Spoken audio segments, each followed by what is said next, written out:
અંકલેશ્વરના કાજીફળિયામાં સાંઈ સુકન એપાર્ટમેન્ટમાં એક બંધ મકાનને તસ્કરોએ નિશાન બનાવી ₹1,80,000ના દાગીનાની ચોરી કરી ફરાર થઈ જતા શહેર એ ડિવિઝન પોલીસે તપાસ હાથ ધરી છે।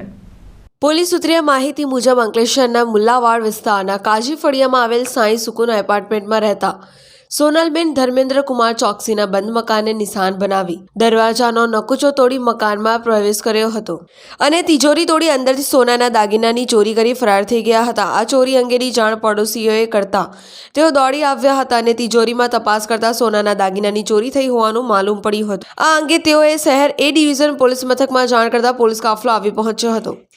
આ ચોરી અંગે સોનલબેને શહેર પોલીસ મથકમાં ફરિયાદ આપતા પોલીસે ₹1,80,000ના 30 ગ્રામ સોનાના દાગીનાની ચોરીનો ગુનો નોંધી વધુ તપાસ હાથ ધરી છે। મારું નામ સોનલબેન ધર્મેન્દ્ર કુમાર ચોકસી છે। હું સાંઈ સુકન એપાર્ટમેન્ટના 307 નંબરના ફ્લેટમાં રહું છું અને મારા ઘરમાં 28 તારીખે ચોરી થઈ છે। ₹1,80,000ના દાગીના સોનાના ગયા છે અને હું ત્યારે ઘરમાં હાજર નહોતી। મારા સાસુ ગુજરી ગયા છે, ત્યાં એમના ઘરે વૃંદાવન ટાઉનશીપ હંસોટ રોડ ગયેલી। પોલીસમાં ફરિયાદ આપી છે। પિન્ટુ મોદી, જનસાક્ષી ન્યૂઝ, અંકલેશ્વર।